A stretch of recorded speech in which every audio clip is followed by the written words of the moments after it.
Hi friends, இன்றைக்கி வீடியோவில் நம்ம ஹெல்த்தியான ஒரு 2 பொருளை வச்சு 2 விதமான டிஷ் செய்ய போகிறோங்க. அது என்ன டிஷ்ஷுன்னு வாங்க வீடியோவில் போய் பார்க்கலாம். அதுக்கு முன்னால் இப்போ தான் நம்ம சேனலை ஃபஸ்ட் டைம் பார்க்குறவங்களா இருந்தால் ப்ளீஸ் சப்ஸ்கிரைப் பண்ணிவிட்டு வாங்க. வீடியோக்குள்ளே போகலாம்.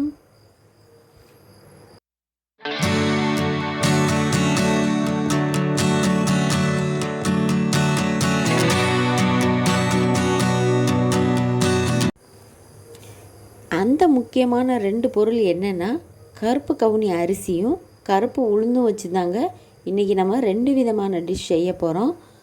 அதுக்கு முதல்ல 1 கப் அளவுக்கு கருப்பு கவுனி அரிசியும் 1/2 கப் அளவுக்கு கருப்பு உளுந்தும் எடுத்திருக்கேங்க. இது ரெண்டையுமே நல்லா வாஷ் பண்ணிவிட்டு மிக்சிங் பவுலில் போட்டு நல்லா ஒரு ஓவர் நைட் அளவுக்கு ஊற வச்சுக்கலாங்க. இப்போ பாருங்கள், நல்லா ஊறிடுச்சு. இதை ஒரு மிக்சி ஜாருக்கு மாற்றிக்கலாம். ஹெல்த்தியாக சாப்பிட்ணும் அப்படின்னு விரும்புகிறவங்க இந்த ரெசிபியை ட்ரை பண்ணலாங்க. இப்போ கருப்பு கவுனி அரிசி உளுந்தும் நல்லா அரைச்சி ரெடி ஆயிடுச்சு. இதை நீங்கள் ஒரு மிக்சிங் பவுலுக்கு மாற்றிக்கலாம். அந்த மாவில் பாதி மாவை மட்டும் நான் இப்போ உப்பு போட்டு கலந்து மூடி வச்சிடுறேங்க. அப்படியே இதை ஒரு 8 மணி நேரம் புளிக்க வச்சு எடுத்துக்கலாங்க. இப்போ கொஞ்சம் மாவை தனியாக எடுத்து வச்சுருக்கேன். அதை ஒரு மிக்சிங் பவுலுக்கு மாற்றிக்கிறேன். இதை இப்போ நம்ம உளுந்தங்கஞ்சி மாதிரி ப்ரிப்பேர் பண்ண போகிறோங்க. அரைச்சி வச்ச மாவில் தேவையான அளவு தண்ணி விட்டு நீங்கள் கரைச்சி எடுத்து வச்சுக்கலாம். இதில் உப்பு எதுவுமே நான் சேர்க்கலைங்க. இப்போ ஸ்டவ்வில் ஒரு பாத்திரத்தில் தண்ணி விட்டுருக்கேன். 100 ml அளவுக்கு தண்ணி விட்டுருக்கேங்க. அந்த தண்ணி நல்லா கொதிக்கவும் எடுத்து வச்ச மாவை நல்லா கிளற வேண்டியது தான். கஞ்சி பதத்துக்கு வேணும்னா நீங்கள் இன்னும் கொஞ்சம் தண்ணி சேர்த்துக்கலாங்க.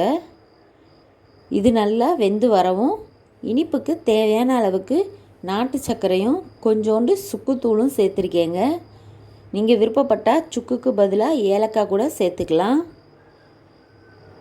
இப்போ பாருங்கள், சூப்பரான டேஸ்டியான கருப்பு கவுனி உளுந்து சேர்த்த கஞ்சியும் ப்ரிப்பேர் ஆயிடுச்சு. இந்த பக்கம் மாவு நல்லா பொங்கி வந்துருச்சுங்க. இதை நம்ம இப்போ தோசை ஊற்றி எடுக்க போகிறோம். இப்போ கருப்பு கவுனியும் உளுந்தும் வச்சு செய்கிற இந்த ரெசிபி முழுக்க ஹெல்த்தியானது. இந்த ரெசிப்பியை வெயிட் லாஸில் ட்ரை பண்ணுறவங்க கண்டிப்பாக ட்ரை பண்ணலாங்க. தோசை நல்லா ஆப்பம் மாதிரி சாஃப்டாகவே வந்துச்சு. நீங்களும் இதை கண்டிப்பாக ட்ரை பண்ணி பாருங்கள். இந்த மாதிரி தோசை வெரைட்டிஸ் நம்ம சேனலில் ஏற்கனவே நிறைய அப்லோட் பண்ணியிருக்கேங்க. சிறுதானியங்களை வச்சு எப்படி தோசை பண்ணுறதுன்னு அந்த வீடியோஸோட லிங்க்கெல்லாம் நான் டிஸ்கிரிப்ஷனில் கொடுக்குறேன். நீங்கள் மறக்காமல் செக் பண்ணி பாருங்கள்.